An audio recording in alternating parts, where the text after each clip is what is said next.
Welcome back to New Rockstars. Will Marvel's Fantastic Four be set in 1963 as the Valentine's Day cast announcement hinted, or will introducing Marvel's first family in the swinging 60s as a period piece, or using like time travel or multiverse shenanigans, ruin what is great about them?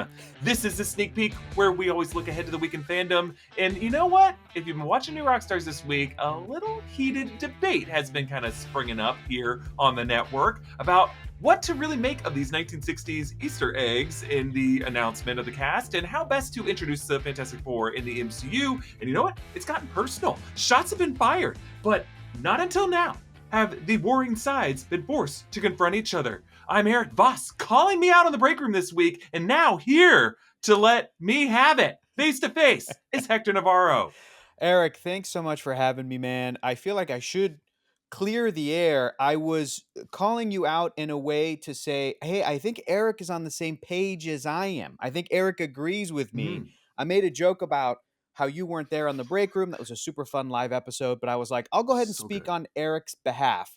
And I just referenced how in the video breakdown that you just put out earlier in the week, that even you were hesitant to declare that they're from another reality, the Fantastic Four. Even you were like, guys, I think that they're still in the sacred timeline, the 616. I think even you were a little worried about the potentiality of them being originally from another universe and what that could mean for the sort of overall MCU, bigger picture, Avengers, all that stuff going forward. Was I wrong to pick up on that interpretation, or are we kind of on the same page about that? In that regard, yes. I don't want them to begin as a multiverse story. I want them to work their way up to multiverse, but yeah, I agree with you there. And that's why I wanted to do this, because yeah, I think you and I are mostly on the same wavelength. I think when it comes to like 60s or not is where there might be some daylight between us. That's fine. But you know what? I'm glad you did that video, because there's not enough calling bullshit on my theories within New Rockstars. And I want to encourage everyone in the break room, come at me. Give me everything you got, because it makes me better when you guys do this. And I love that episode of The Break Room. Everyone go watch that episode of The Break Room. It's some of the best like theorizing, conversation, and just bits that you're going to see anywhere on YouTube. Good bits. What if the most of the movie is just them testifying before Congress, begging LBJ not to shut down NASA, you know, like that kind of stuff? Your Honor, I'd like to call a surprise witness, Uatu the Watcher.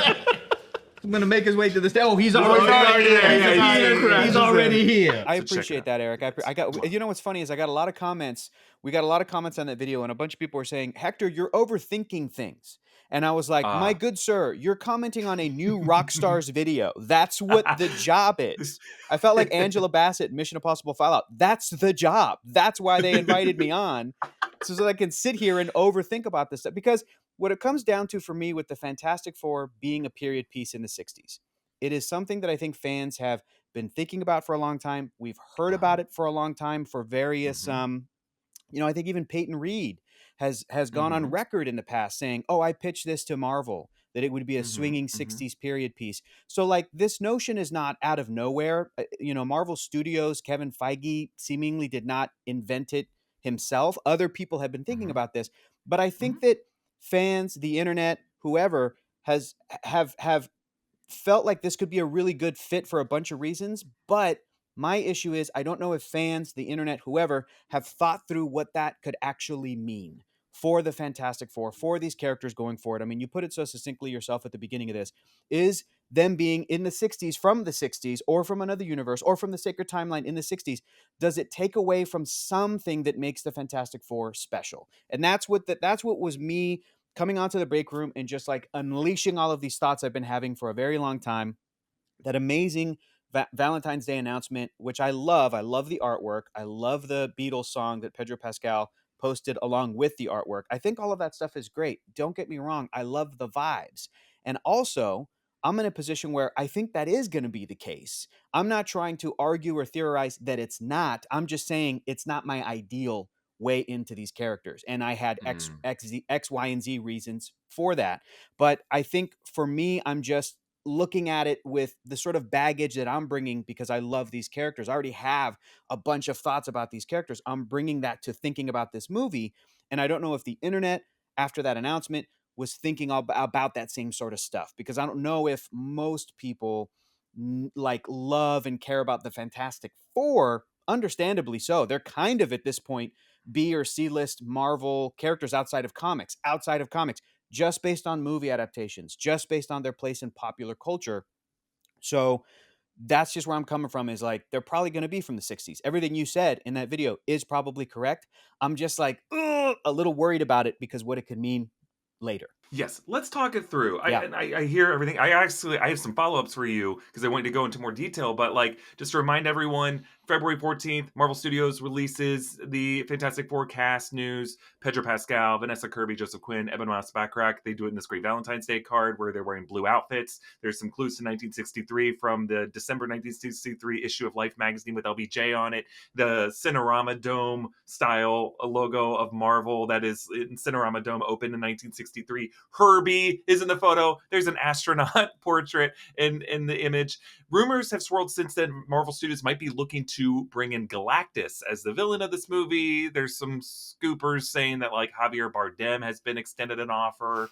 And then recently, The Hollywood Reporter came out this week saying that Eric Pearson, who did drafts on Thor Ragnarok and on Black Widow, is giving the Fantastic Four script at least a polish, if not a rewrite, and then that they will be shooting this movie in London this summer. London in the 60s, this kind of feels like it's going to be the intro of Austin Powers, which I would not object to if we just saw Pedro Pascal doing like do-do-do-do. Is that how the Fantastic Four get to the present? Is the warm liquid goo phase? They have to be frozen cryogenically and then they're thawed out? Great, okay. As long as you bring in Barry Keoghan to just do the Spy Who Shagged Me version of it, and he's just naked going through all of it. Druid from Eternals? Okay, sure. Yep. He's there. He was there. He was there in the 60s. Yeah. He didn't age. So yeah. On Monday, or it was Tuesdays when my video came out, and that's when the break room came out. I kind of go through some of this stuff and I talk about the theory that, you know, the Fantastic Four may be introduced as villains within the 616 sacred timeline of the MCU as heroes who existed in the 1960s. Yeah. And that some kind of event happened to make them just disappear from reality for a period of like 60 years or so. And that event could be any number of things. It could be they slipped through a rift in space-time like Kamala Khan did. It could be some kind of like astronomic event like Matthew McConaughey in Interstellar. You know, we're pretty familiar with time dilation as like a sci-fi concept. Flight of the Navigator, you disappear from planet Earth, you go through a wormhole, you come back, Earth has aged. Planet of the Apes did this as well. Right. And then they're back in the MCU present because I think that we need to have them, this whole movie, for it to be a period piece, I think might be a mistake. We need to have them as heroes in the MCU present, dealing with MCU present issues, and just to show the other Avengers and other characters in the MCU what they're all about, and to have them mix and have them be part of that. I don't want them to be from another universe. I think that would be a mistake. Right. I agree. But Hector, I want you to go into more detail about like why it's so important for you for the Fantastic Four to not necessarily be from another reality or in the 60s. I'm gonna jump into that, and then right before I do, real quick, I just want to talk about like two issues with this: the theory that the FF, or the probable thing that the FF are from the 60s that you were just describing, either the event that brings them forward. I wanted to mention that like the other thing that might happen is if they are in the sacred timeline in the 1960s, and as a lot of people know, we talked about this on the break room, the Fantastic Four are very famous celebrity superheroes. So they're going to be possibly known to the world versus the moments in MCU history where like Captain Marvel, Carol Danvers, was fighting some Kree in 1995, but it was like for the one thing in the desert, and then she bailed. And so that was public, but not like world famous public. You know what I mean? Like a few people were witness to that, basically Nick Fury, Maria Rambeau. But if you get to the Fantastic Four in the 60s being active superheroes, how could the rest of the world forget about them? How could a Howard Stark never mention the genius of Reed Richards if he was an active scientist with S.H.I.E.L.D. or outside of S.H.I.E.L.D. or with NASA or whatever? And, you know, the MCU is a world where Doctor Strange has a spell where everyone's mind could be wiped on Earth. So, like, there's also a potential for the FF to, not just a science reason, but some sort of, like, magical or you know, even Kang could go back in time and use some sort of technology to, like, erase their existence from the sacred timeline, even if they were supposed to be there. We brought up the character of the Sentry. on the break room, because that's part of that comic book character's backstory, is that like he was there, but then his own power causes everyone on Earth to forget. And then in the present, everybody remembers. It's like, oh yeah, I was friends with, ironically, Reed Richards and the Hulk, Bruce Banner, and this and this and this. So that's another thing where, in an effort to get those 60s vibes, do they have to come up with a reason for there being no mention of the Fantastic Four in story in the Sacred Timeline up to this point? And I think fans like grabbed onto that pretty quick, and that's where the theory of them just being from another universe entirely comes from, because that would mean it's clean and there wouldn't have to be a reason for why the MCU 616 Sacred Timeline would have to remember them. But that also still kind of bugs me. Like either one of those two options, right? It bugs me because, you know, we can just go now into the conversation of why does it matter if the Fantastic Four are heroes in the present? You know, what does it mean for their character? What does it mean for me, a Fantastic Four fan? Like, why do I want that in their story? And I think it's just because I've been waiting my whole life for the Marvel Cinematic Universe to exist. And after 2008's Iron Man and into the Avengers, they did it. And they were so well done and so, you know, sort of powerful in Hollywood that they're able to borrow Spider-Man, and they don't even have the rights to Spider, right? So like the Tom Holland Peter Parker is the execution of that dream of what if Peter Parker Spider-Man could actually interact with Iron Man and the Avengers and everybody. And now we finally have a spot where I'm not a fan of corporate mergers at all, but unfortunately, Disney merged with 20th Century Fox and they had X-Men and Fantastic Four. So, okay, that happened. A lot of people lost their jobs. Now we're here. Creatively, they can do this.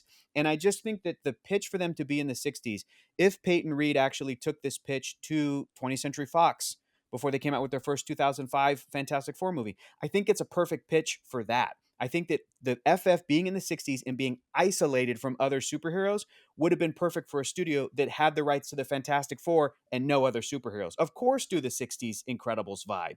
Of course, do that backdrop and that style. That's the coolest thing ever. But the FF to me are maybe the most, outside of Spider-Man, Peter Parker, the most connected Marvel characters in Marvel Comics. It is rare that you read a Marvel comic book where something significant's happening and somebody doesn't call Reed Richards and the Fantastic Four, or they just show up in a flying car and they're there and they know what's going on. They help with what's going on. They are such a great corner of Marvel Comics history historically, but they also contribute so well with those four characters, that family. They're fantastic. They're fantastic. And I want the FF to be in the present MCU and to keep going for as long as they can keep going. I don't understand how they could cast an actor, create a CG thing, just like they did with Mark Ruffalo and Hulk. And if you notice, they didn't retire Mark Ruffalo. They didn't kill off Bruce Banner. It's kind of because you can't, but also because the trick here is that Mark Ruffalo can keep aging, but they can have a CG Hulk for as long as they want in these movies, right? And it's not going to, you know, throw people off. The same is true with The Thing. I just want The Thing to be able to, you know, rub shoulders with other characters in Marvel movies in the future. I want him to have his poker game. I want Johnny Storm to be friends with Peter Parker, Spider-Man, especially after the events of No Way Home. I want Reed Richards to befriend the people of Wakanda and like talk about technology with Shuri. You know, I want these characters to, I want The Thing to take a break, and then I want Jennifer Walters She-Hulk to replace The Thing for a spell on the Fantastic Four, just like in the comics. So part one of why I want them to be in the MCU so bad, finally, after all this time, is because they're so connected and you have the potential for all those great relationships. Part two is that the Fantastic Four, for me, represent the best of us. And I mentioned this briefly on the Break Room show. And I mentioned this on my own YouTube channel, Heroes Reforged. We've been having this conversation too, that to me, there's not enough like science positive action adventure movies right now. There's not enough of this feeling. It feels like the past couple of years, the past decade in the United States has been very anti-intellectualism.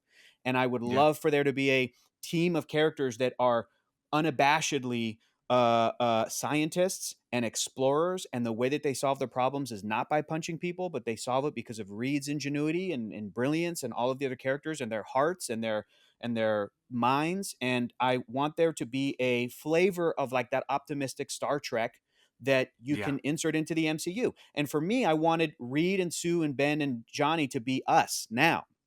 I wanted Ben Grimm, the best of us, to represent a person today. And to even set them as coming from the 60s originally, I think it's a bit of a throwback of like, it was one thing for Steve Rogers to represent the greatest generation, the people who fought Nazis in World War II, and to explore some story themes that way. That's always been a part of Captain America's story. But even in the movies, he eventually went back to be with Peggy. And he left the present because he also knew he was leaving it in a better spot, that there was going to be another Captain America. I don't think the Fantastic Four works the same way. I don't think there's just going to be a replacement FF. I think that they are a family here. And I fear that if they're from the 60s originally, the question keeps popping up. Why wouldn't they just go back? And if people told me, well, Hector, the 60s isn't all that great. Why wouldn't they stay in the present? And to that, I'm answering people like on the internet. I'm like, why would they stay in the present? Then go into the future. If Reed Richards really wants to explore all of the potential of humankind, why would he stay in 2026 or whatever? Why not go even further and leave the present MCU? I want them to have a reason to be in the franchise. I want them to have that grounding. And they're from the 60s. I just think that the whatever the shenanigans would be, even if it is time dilation, even if there's like a magical spell, even if their reality is destroyed, if they're from another universe and then Galactus eats their planet or whatever, the universe gets wiped out in some kind of multiversal incursion, I think that Reed Richards, in his brilliance, even after the events of Avengers Secret Wars, would be able to find a way to reconstitute that and then go home.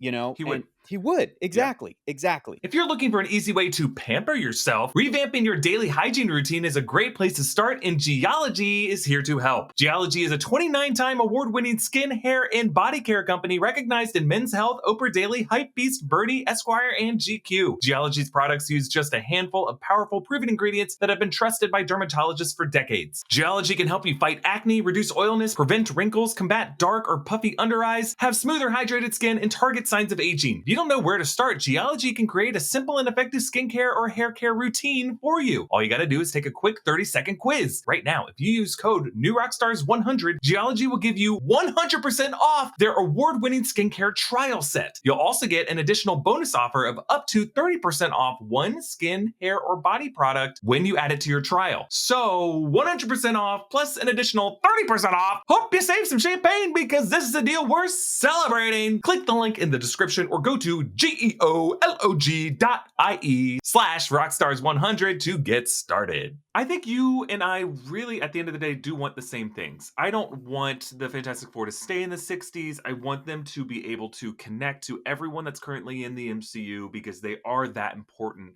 To follow up to some of the questions you raised, I do think we are assuming a lot based off of the way this would unfold. Like, I'm wondering if the reason why we're talking about movies that don't, or scripts that don't exist yet fully, but like I could imagine a scenario where they start out in the 60s. It's a one-way trip for them. Time dilation, according to Interstellar and most other sci-fi films, it's a one-way trip. You can't go back. Now, I know the MCU has established several ways that you could go back. Maybe just Reed doesn't know about those yet. He can't use Bangle technology. Right. He can't use the quantum realm. He can't use the quantum portal. And I think the real answer is why doesn't he go back is because the present needs him. Sure. That there's some kind of there's some kind of major event where once they get to the present day, 2025 or whatever it is in the MCU, they're like, this world needs us right now. And we have the option to go back, but we want to stay here because they don't have their Tony Stark anymore. They need scientists who are smart, who can be elder statesmen and restore optimism to this world where everyone's cynical and bitter. And I think you're right. I think right now Hollywood doesn't have enough intellect forward heroes. I feel like the last movie I saw where people just used science to solve their problems was The Martian in 2015, Right. a movie that I adore. Right. And I think since then it's been like everyone who's smart, who went to Ivy League schools or whatever, they all go into finance or they go into tech Right. and they create evil AI algorithms and they're Mark Zuckerbergs. And that's everything we get of tech people. And we don't see astronauts anymore in Right. movies that are doing Right. smart things, not since Interstellar and not since The Martian. Yeah, I agree. I think that it reminds me of a comic book storyline that I love from a few years ago. Man, maybe close to like 10 years ago, 2016, maybe.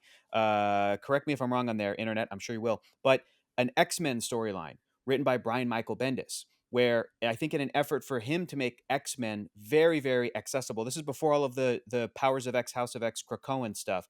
He wrote a story where the original 5 X-Men teenagers came forward in time because Beast, Hank McCoy, wanted to show a sort of modern day adult jaded Cyclops, Scott Summers, what they were originally like and more optimistic. And these 5 characters were brought forward. It was a comic book storyline where very famously Bobby Drake came out as gay. Iceman was then gay going forward in Marvel Comics. But even those characters in that sort of, time travel story, they knew that they would at some point have to go back because they needed to be there to kind of set everything up the way that it was supposed to be set up. And some characters stayed a little bit longer, and there were some changes to some timeline a little bit, but ultimately it was still a storyline where these 5 characters did go back. And I think that it was great for the comics because you have the context of like modern day superhero X-Men characters, the original sort of 60s, but the original, 15, 20 years ago versions of these characters, like, holding up their values and stuff. And I think that everything that you just sort of theorized and pitched as like why it would matter to the story, it would all make sense and it could be really, really compelling, right? The Fantastic Four, Reed Richards, whoever, they decide they need us here and they stay. But that still makes me think that for a satisfying narrative from just the movie perspective, that they would have to return home at some point. And that bums me out. And I would rather them stay here. And all of this speculation is, we can talk about why is it great that they are set in the 60s. And the thing that I keep coming up with, and it's not a bad reason, it's not an invalid reason, is they did all of this because of the vibes, because of the style of the 60s. It's so good. The Incredibles effect. Everybody kind of, I think, subconsciously associates the Incredibles with the Fantastic Four. They're very similar in tone and style and everything, and especially to those 60s Stan Lee, Jack Kirby comics. And this is a great way to pay tribute to the Stan Lee and Jack Kirby run of comics. But I think that in an effort to try to pursue vibes and an effort to try to pursue style and mid-century modern design and clothing and fashion and everything and music, and hopefully they get Michael Giacchino to do the score. I've said it like 6 times now. I think it would be so smart. What do we potentially sacrifice in an effort to do that? And the other thing I've heard too that I wanted to pitch to you, Eric, is that maybe they come from the present, but the accident or experiment that gives them the powers knocks them into the 60s. And with that time travel rules established by Avengers Endgame, it creates a branch. They're not actually now in the sacred timeline, because as soon as they start doing stuff and as soon as they start using their powers and become famous superheroes, they kind of do create a branch. And then maybe by the end of that story, once they've solved how to get back to the present, because you've got 1960s technology at that point, not, the Avengers quantum tunnel technology.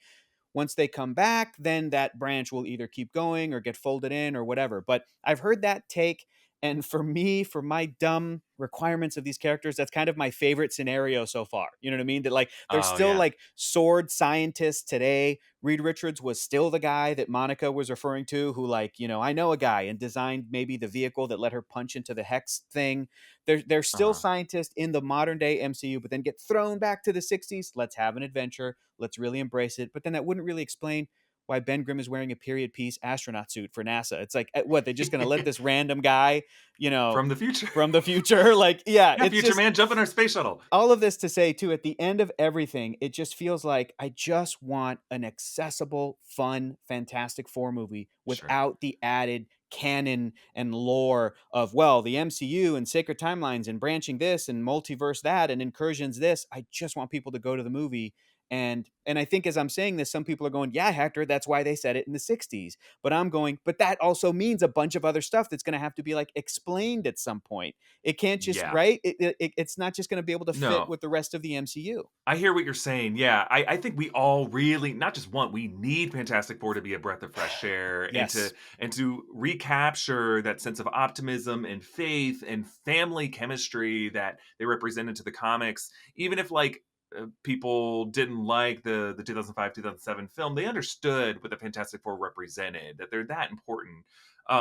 But the reason I'm not crazy about the idea of them going back to the 60s and being this kind of like Connecticut Yankee in King Arthur's court, right, you run the risk of like suggesting that Reed Richards' technological brilliance is just because he's a future man in the 60s. Right. Now, it would create complication where he would have to use analog technology to recreate what he knows and what is possible. And also, it runs a risk of, well, if it's in the past or if it goes off into a branch timeline, then whatever happens in this movie is inconsequential to the universe that we know, because it's just going to be in a branch timeline. Right. But I hear what you're saying. It's also not perfect, right? That's why I think like starting them in the 60s and then putting them in the present, future looking MCU, we don't know what's going to happen then. But I wanted to ask you, are you satisfied by the Doctor Strange joke in Multiverse of Madness of didn't you guys chart in the 60s? Could we look at, I know that was probably just a joke, but Sure. could we look at that as like evidence that there was a Fantastic Four in the Sacred Timeline history, but just so much has happened to these people in the MCU that they've had other heroes that have just occupied their headspace, other insane Thanos attacks and blips that they just don't think about shit that happened in the 60s? No. And I think the reason is because it would be too tempting. Marvel Studios put a mannequin of the Human Torch, Jim Hammond, in the first Captain America movie when they didn't have the rights to the Human Torch. They just still put the guy in the red suit because comic book fans are like, oh, he was created by Dr. Phineas T. Horton or whatever. The Phineas Horton, right? Yeah, exactly. Yeah, and he was going to be the Human Torch, and he's on the Invaders, and he fights, Nazis alongside Captain America in World War II in the theater of European war. They didn't do that because they were planting a story seed. They did it just because they know that it's world building. And I think that Marvel Studios would have been too tempted, even if they didn't have the rights to these characters, but I'd always had in the back of their mind that they were going to somehow make some reference to Reed Richards or something and really wanted him to be of the 60s. I think that Agents of S.H.I.E.L.D. would have made a reference to it. I think that Nick Fury would have made a reference to it. Agents of S.H.I.E.L.D. was being produced by a different division of the company. That's true. That wasn't Feige. But it's all still people that hired by Disney to contribute to the franchise were still comic book nerds and would still, Agents of S.H.I.E.L.D. is a good example because like they tried to do as much as they could with their hands tied behind their backs. With that's a good example of like a team who didn't have the rights to everybody, couldn't just write in Robert Downey Jr. Iron Man flies into this episode and talks to, Agent Coulson. So they would find the workarounds. And I think that the Fantastic Four being such an important part of Marvel Comics history, and if they really did want to try to make them a part of the Sacred Timeline history, and I just think it would have been too tempting to put some reference. Hell, maybe as soon as the merger, after the merger happened, Jennifer Walters made a joke to camera and said, "When are we going to get the X-Men?" Like they really could not wait to get Matt Murdock as Daredevil, and I think that Charlie Cox filmed his Spider-Man No Way Home cameo basically right after the rights reverted from Netflix back to Disney, back to Marvel Studios. So I think that I don't know if this is the problem with like a really involved, shared universe of world building and all of this lore and stuff, is if you just get to, well, could they just have not brought it up? I just don't know if I buy it. And I think that's different than, I've had a similar argument when people have asked like, okay, well then where were they? Where were the Fantastic Four? And I go, well, they just haven't gotten their powers yet. Like these movies continue to introduce us to new characters, and Eternals is a great example. It's not like it breaks the universe because we didn't know how smart Phastos was. And then we watched the Eternals and we're like, oh, okay, he's just been alive and been around for such a long time. And Phastos contributed to like the Manhattan Project, and like he's a really smart guy. Or we didn't know who Shuri was until we saw the first Black Panther movie. So this notion that like, why wouldn't Tony Stark from 2008 till now talk about the smartest man on the planet? Well, Reed Richards may have been super smart as a scientist in the modern day, but maybe he was a sword scientist, or maybe he was, he was working at NASA. It's just like easier for me to imagine that they're just going to introduce a character who's like, I've been alive, I just haven't had powers or whatever, versus we have to find a way to explain why they were in it. It seems too difficult. The same with the X-Men. People always ask, Hector, where have the X-Men been? Because my pitch for like an MCU X-Men is to just sort of start clean and start fresh. I don't have to do an explanation from another universe, any kind of crunching from another reality to explain where mutants are all of a sudden just popping up.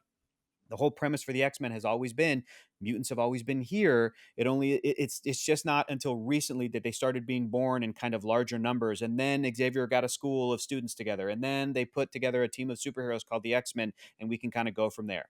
But it's the same thing of I think that in the present, Reed Richards or Johnny Storm, Ben Grimm, Susan Storm could have always been there. but we just haven't met them yet. And yeah, I don't Well, know if why they're can't they have always been there? Just they were in the '60s. Like, I because, think you're right, right in that. because Like, not everyone talks it. Like, every line right. in the MCU that we've heard so far doesn't encompass everything that has Correct. happened in that Correct. history. Correct. Even the MCU timeline book at the beginning of it says this isn't everything that happens in the sacred timeline. Like that's Yeah. impossible. But I think the difference is if this is the Fantastic Four as we're to understand them from like the comics, if this is what those characters are, and the entire movie or most of their lives or their origin or whatever is set in the 60s, I feel as though it would be public. It would be, what would the story be if they're fighting the Mole Man and they're fighting a monster in Manhattan in 1963? It's going to be famous. But are they Yeah. fighting, are they fighting like Puppet Master and it's like smaller scale? Are they fighting a secret Doctor Doom in Latveria and nobody really knows about? Like, and that's the other thing too, is that the lore of the Fantastic Four, if they're from the 60s, is Doctor Doom from the 60s. Just opens up a whole thing of like, I don't want him It to does. be. I want him to be, Doctor Doom was almost maybe in Black Panther Wakanda Forever. He's a character that they're just almost right there ready to pull the trigger and add in the lore of the monarch Victor Von Doom and Latveria and his whole entire country and everything and set it in the MCU. But if we're now saying this is in the 60s, yeah, it's a bummer in some other ways. But that You're to me right. is Yeah. the difference. Is I'm like, well, the Fantastic Four are just very, very. But again, it depends on the story. And like you're saying, maybe the first third of the movie's in the 60s, and they do something, but it's kind of secretive, just like how Carol Danvers was active in 1995 for a minute, but then she left. Or like Captain America was active during the 40s during World War II, and that kind of stayed in the Marvel Cinematic Universe. A lot of people sort of talked about it, but when you watch the movie set in the present, it's not like everybody had Captain America Steve Rogers posters in their rooms and they continued to worship Right. this guy. It sort of just became a part of the history of the war, I guess. So Uh-huh. yeah. Yeah, what we're talking about is, I think, would be the hardest part of saying that they started in the 60s, because you're right. For them to be truly the Fantastic Four, as they are in that Valentine's Day card, they would have to be celebrities. And that's also important to their story. As you pointed out in the break room, their celebrity status was a decision that Reed made out of guilt for what Yes. happened to Ben. Yes. And he wanted to say, okay, yeah, you look weird, but you know what? You're going to be so famous. And that's why they don't hide who they are. Right. And that's an important part. Their celebrity status isn't just, an accident. It's important to who they are. Yeah. So, yeah, we would have to establish why the modern day MCU never brought them up. I just think, like, if you were to survey kids of a certain age who the presidents were in the 60s, who Lucille Ball or Desi Arnaz is in the 60s, they wouldn't be able to tell you. They don't know who the Beatles are, I bet, if you were to ask them. Like, people are stupid, and especially if you throw COVID at them, if you throw a blip at them, I think they just get so focused on the present. That would be easy enough. And I think some people would be like, yeah, we've been talking about this sometimes, but you guys always roll our eyes as if we're just too nostalgic. Like, I think it would be a little tough. You're going to need a good writer to make that work.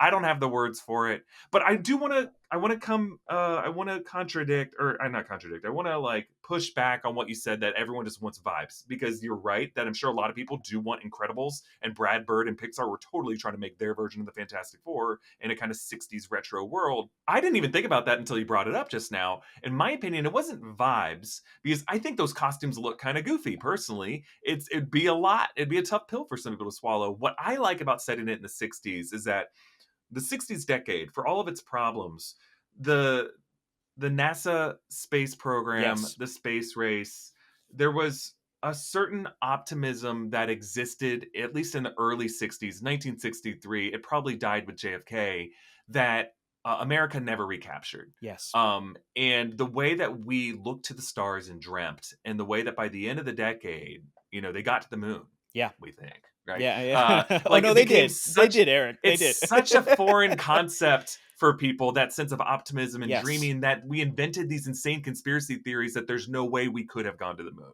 Right. That just tells you everything you need to know about America ever since that decade. Yeah. So to pluck, like, the way Steve Rogers was plucked from the 40s and brought to the present to represent the greatest generation, World War II, Nazi punch and values. Mhm. I think Marvel might identify the Fantastic Four coming from the 60s as representative of the idea of optimism, of education, Mm-hmm. of the nuclear family, and all definitions of that word, that that doesn't exist. And while people say like, oh well, America back then never would have tolerated an interracial couple, Mm-hmm. absolutely not. Lucille Ball and Desi were like two of the That's most true. famous couple throughout that decade. That's true. So I think there was like America took a step forward in that decade that they Yeah. took two steps back from in every decade since. Right. Right. Now, again, not a perfect decade. A lot of things bad about that decade that we don't want to go back to.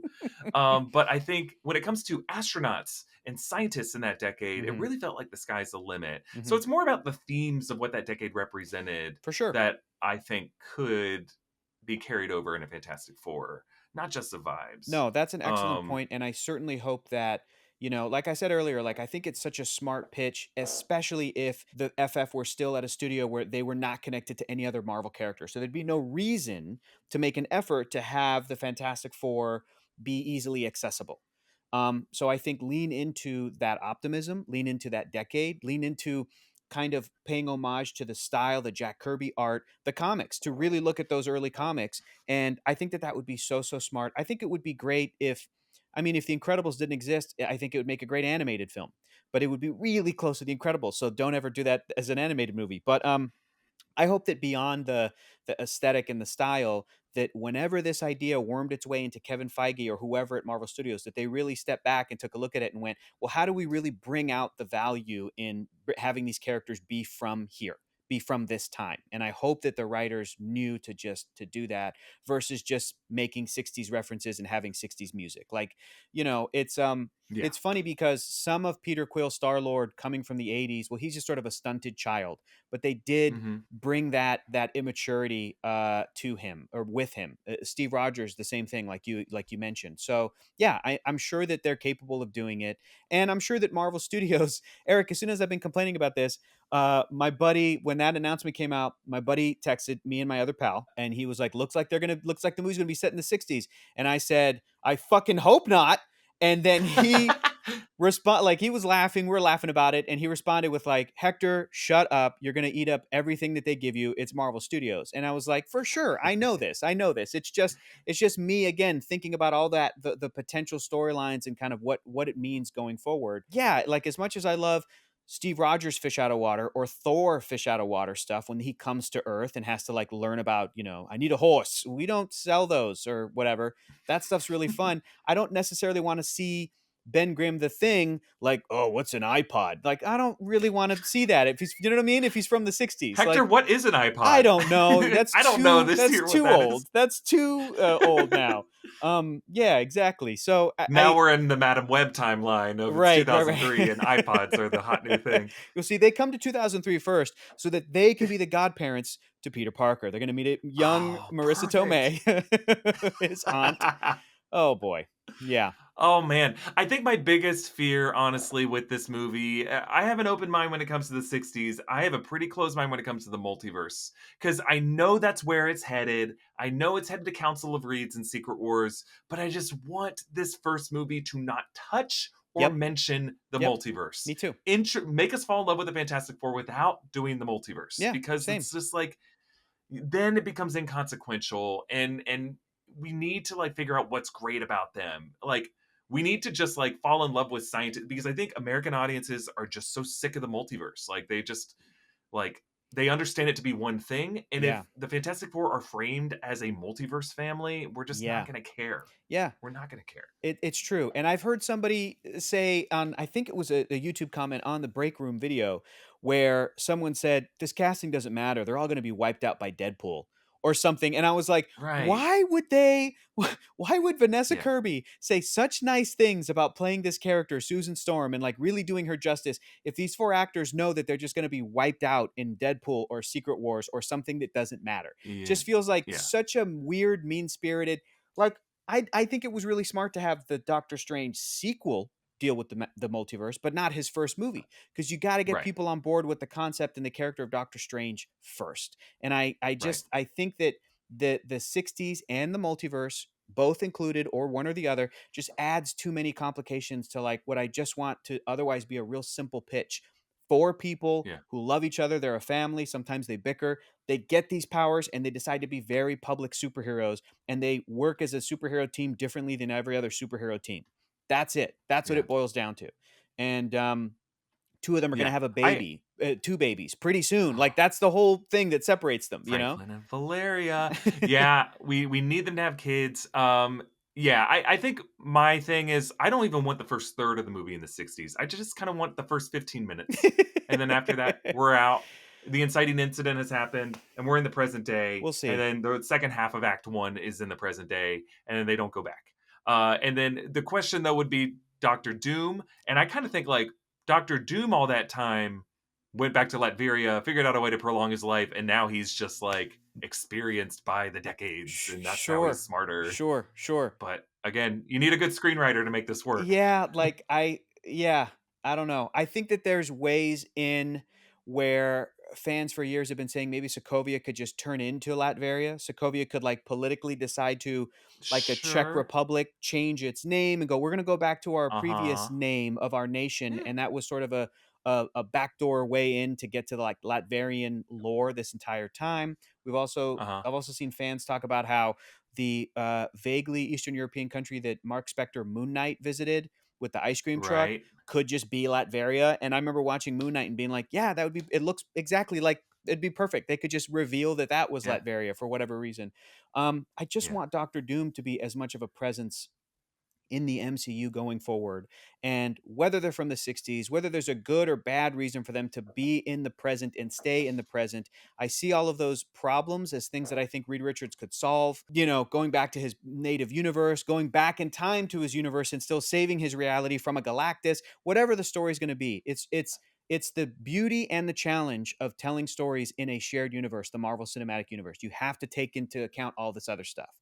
And if I'm Yeah. saying this and people are watching and going, oh, that sounds like such a hassle, it's not, because when the payoff is there, it's beautiful. When you're able to Yeah. do little things like bring back Peter Billingsley from the first Iron Man and put him in Spider-Man Far From Home, you can do that. And you couldn't have been able to do little, dumb things like that if it wasn't this big ongoing shared universe. I feel like if people wanted to, storytellers, creatives, directors, writers, whoever, if they feel encumbered and bothered and reined in by the rules of the Marvel Cinematic Universe, then tell stories and do movies that are not set in it.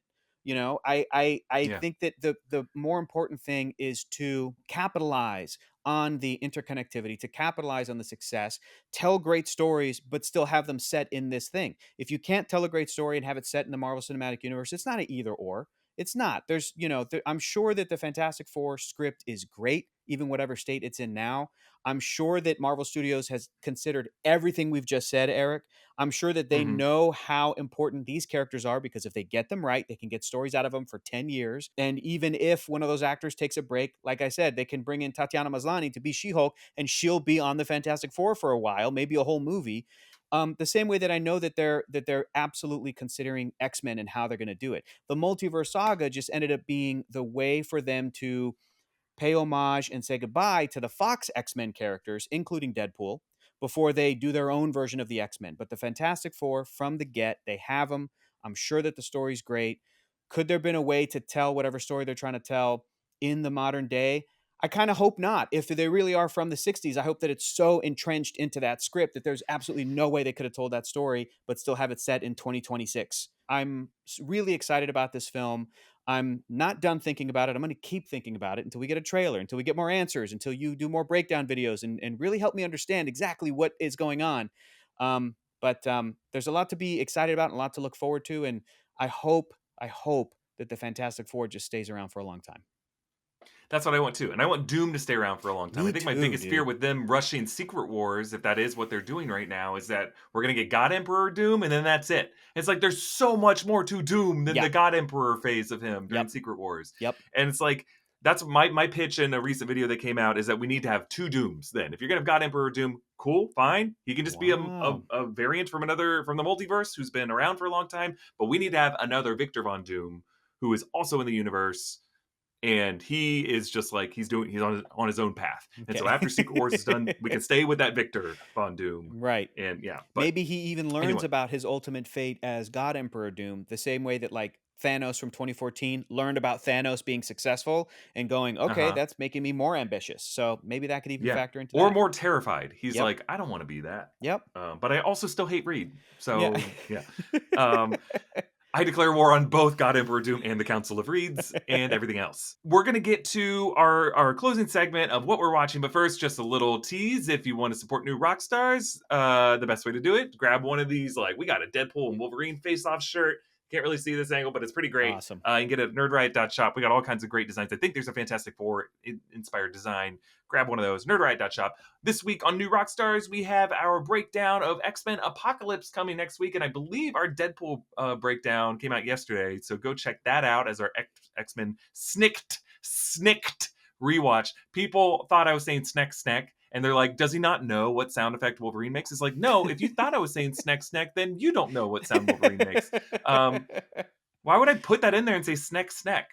What? It's just this microphone doesn't always pick up the snicked. It's a hard thing to say quickly. It is. Jessica Clemens is working her way through our Monsterverse rewatch series. But first, you're going to see her breakdown of Netflix's Avatar: The Last Airbender, complete season breakdown coming out on the channel this week. And then Dune Part 2, I think, so far, my favorite movie that I've seen this year. I will be breaking down that movie, though it may not come out Friday the 1st.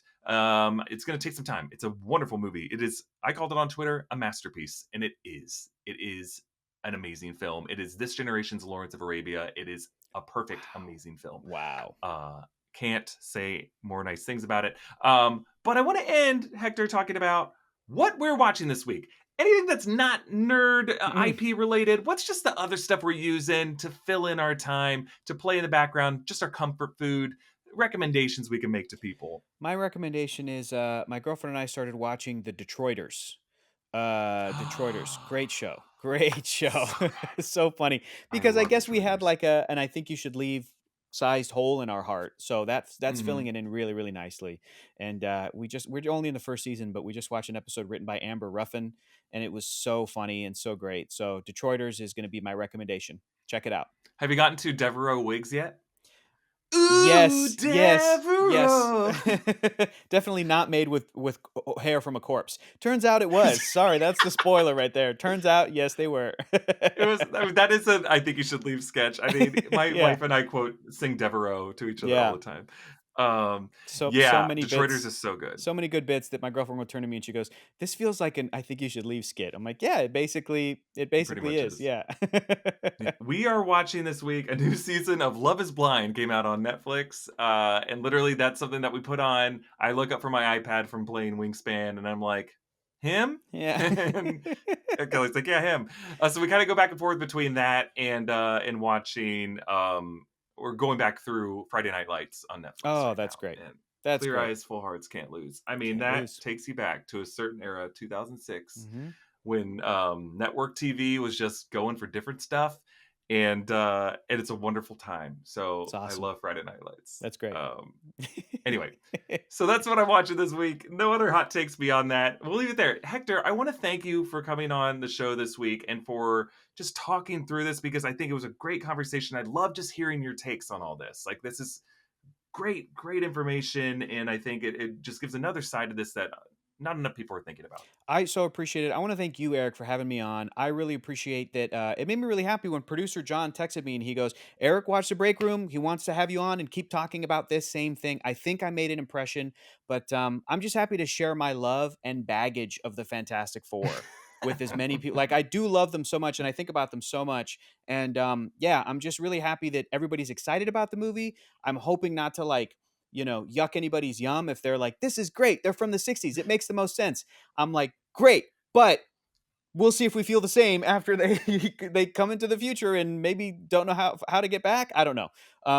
We'll see. But otherwise, I'm still all the way excited, obviously. So really thank you. I really appreciate made me feel great. And you know what, Hector? You're always welcome to come on and yuck our yums. We won't say no thanks to that. You got it. That sounded weird, but I'm not going to take it out of the episode. Nope, leave it. Thank you. Thank you to everyone for watching. Again, you can support us by grabbing some merch from nerdriot.shop. Subscribe to all 3 channels on the New Rockstars Network. So, follow us on social platforms at New Rockstars. You can follow me at EA Voss, follow Hector at Hector is Funny, and on the Heroes Reforged channel on YouTube. And we'll see you all next week. Bye, everybody.